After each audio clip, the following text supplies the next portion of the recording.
새 계명을 너희에게 주노니 서로 사랑하라. 내가 너희를 사랑한 것 같이 너희도 서로 사랑하라. 너희가 서로 사랑하면 이로써 모든 사람이 너희가 내 제자인 줄 알리라. 아멘. 개묘년 새해가 밝았습니다. 지난 한 해 힘들고 어려웠습니다. 그러나 우리는 그 시간을 하나님과 함께 건넜습니다. 그리고 승리했습니다. 새로운 한 해가 또한 우리에게 주어졌습니다. 새로운 시간 속에서 우리에게 주신 말씀을 통해 한 단계 더 성장해 갈 수 있는 저희 모두가 될 수 있기를 간절히 소망합니다. 신명기 말씀 보면 언급한 10계명의 기본 정신이 있는데, 그 10계명의 기본 정신은 뭐냐면 하나님은 유일한 창조주이시고 주권자로 그 하나님을 우리가 인정한다는 것입니다. 그리고 그들을 애굽으로부터 구원하신 구원자로 하나님을 믿고 하나님을 사랑하고 그 하나님을 사랑하는 그 마음으로 폭력과 혐오를 마음이 아닌 사랑하는 마음으로 이웃을 대하라는 것이 신명기의 말씀입니다. 우리는 매일 성령의 사람으로서 살아가고 있습니다. 성령의 사람이라고 하는 것은 하나님의 뜻을 따라서 살아가는 사람을 말합니다. 오늘 복음에서 요한은 우리가 성령의 사람이라고 말하고 하나님의 사람으로서 살아가는 길이 서로 사랑하는 것이라고 말하고 있습니다.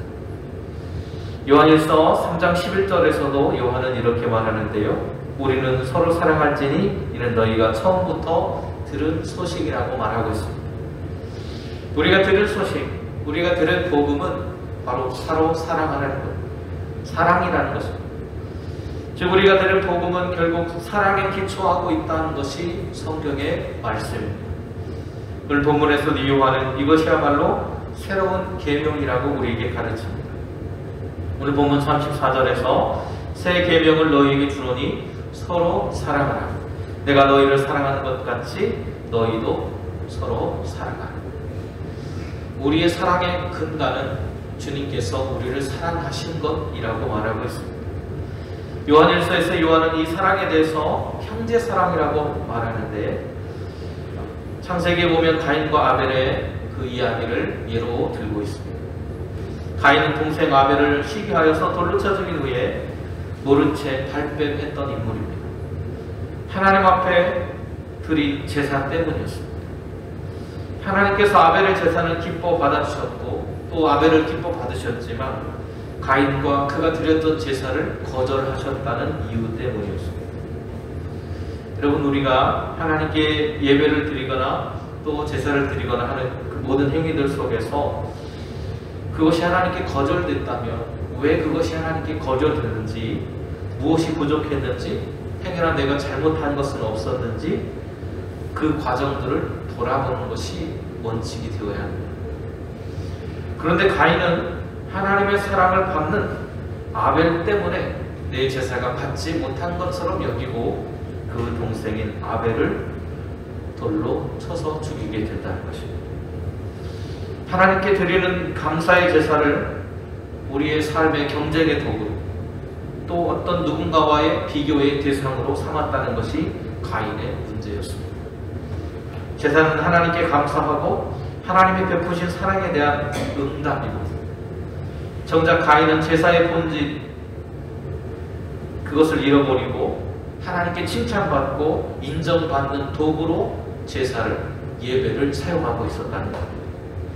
결국 그의 잘못된 생각과 판단은 동생을 죽음으로 몰아가게 되었습니다. 그래서 요한은 이런 가인의 행동이 하나님께 속한 자의 행동이 아니라 마귀의 자녀에게 나타나는 행동이라고 지적했습니다. 요한은 하나님의 자녀된 우리는 입으로만 사랑을 해서는 안 된단 말합니다. 요한이 우리에게 가르쳐주는 사랑, 하나님의 사랑은 주님께서 우리에게 보여주셨던 것처럼 온 삶을 통해서 행함과 진실함으로 하는 사랑이어야 된다고 말합니다. 사랑하지 않고는 하나님의 자녀라고 말할 수 없기 때문입니다. 사랑하지 않으면 우리는 주 안에 거하는 것이 될 수 없습니다. 이 사랑의 계명은 인간의 의지와 결단이 아니라 보혜사이신 성령의 강권적인 인도하심과 도우심이 필요합니다. 우리는 인간의 정욕을 뛰어넘어서 실천할 수 있다고 가르쳐 주십니다. 성령은 우리를 서로 사랑의 길로 인도하셔서 예수님이 주신 새 계명을 세상에 드러나도록 도우시는 분이기 때문에 오늘 우리는 성령 충만함을 갈구하고 소망해야 하는 것입니다. 오늘 우리 역시 말과 혀로만 사랑한다고 하지 않아야 합니다. 우리는 형제를 사랑함으로 인해서 사망에서 생명으로 옮길 수 있다고 성경은 이야기합니다. 형제를 미워하는 것이 바로 살인하는 것입니다. 예수님께서 우리에게 보여주신 사랑은 그가 우리를 위하여 목숨을 버리셨으니 우리가 이로써 사랑을 알고 우리도 형제들을 위하여 목숨을 버리는 것이 마땅하다고 말합니다. 주님이 우리에게 보여주신 바로 그 사랑, 그 모습을 통해 우리도 그 사랑을 닮아가야 된다는 것입니다. 우리도 그 사랑을 행할 때만 진정한 하나님의 백성, 구원받은 자로 살아갈 수 있는 것입니다. 그 사랑을 닮아가고 행동하고 증거하는 것이 선택받고 구원의 은혜를 입은 그리스도인의 본질이라고 말하고 있는 것입니다. 제자는 스승의 길을 따라가는 사람입니다. 우리가 주님의 제자된 교회라면 요한일서 3장 23절이 말하는 것처럼 그의 계명은 이것이니 곧 그 아들 예수 그리스도의 이름을 믿고 그가 우리에게 주신 계명대로 서로 사랑해야 한다는 것입니다. 오늘 이 사랑을 실천해야 하며 살아가야 한다는 것이 오늘 본문의 말씀입니다. 그런데 그 사랑은 어떻게 표현해야 되는가? 사랑의 근간을 두고 사람을 대하게 되면 그 사람은 우리의 사랑을 통해서 위로를 받게 된다는 것입니다. 인간의 탐욕은 사람을 지치게 만듭니다. 탐욕으로 일어났던 수많은 일들이 있었습니다. 코로나가 그랬고 우리의 삶 속에 변화되어가는 기후의 변화들이 그렇습니다. 그리고 러시아와 우크라이나의 전쟁과 같은 일들은 수없이 우리의 주변에서 일어납니다. 모두 인간의 탐욕 때문입니다. 이러한 일들과 지속적인 시간들 속에 사람들은 지칠 대로 지쳐 있습니다.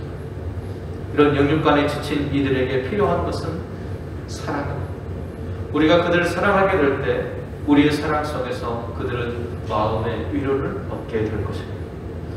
그들의 마음을 헤아려주고 그 상황이 변화될 수 있도록 우리는 우리의 삶을 먼저 변화시켜야 합니다. 우리의 변화된 그 삶은 사랑으로 나타날 것이고 그 사랑을 통해 그들은 위로받게 될 것입니다. 우리는 소외된 이들을 찾아가고 그들의 마음을 이해해주고 힘겨운 그들의 삶을 보듬어주는 교회로서 변화되어야 할 것입니다. 2023년 개미년 새해 우리 용산교회가 그런 교회, 위로하고 사랑하는 교회가 될 수 있기를 소망합니다. 말로만 하는 사랑이 아니라 위로가 필요한 이들을 위해서 기도해주고 그들의 필요를 찾아서 우리의 물질과 시간과 삶을 나눌 수 있는 교회가 될 수 있기를 소망합니다. 우리의 돌봄과 사랑은 우리 이웃을 향한 사랑으로 그리고 더 나아가서는 그들을 위로하는 위로로 나아가게 될 것입니다. 창세기 50장 21절은 두려워하는 형제들을 위로하는 요셉의 말로 끝납니다. 이렇게 위로합니다. 당신들은 두려워하지 마소서. 내가 당신들과 당신들의 자녀를 기르리이다 하고 그들을 간곡한 말로 위로하였다고 말하고 있습니다.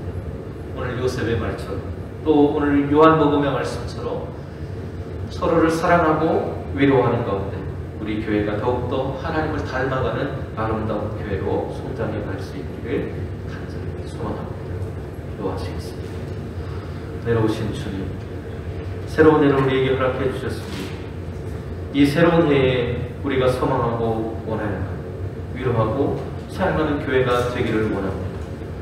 주님께서 우리를 위로하고 사랑해 주셨던 것처럼 그 마음대로 주님을 닮아가기를 소망하고 성령으로 우리를 인도하여 주시고 주님 닮은 교회가 되어서 하나님의 영광을 드러낼 수 있는 아름다운 교회가 될 수 있도록 인도하여 주시옵소서.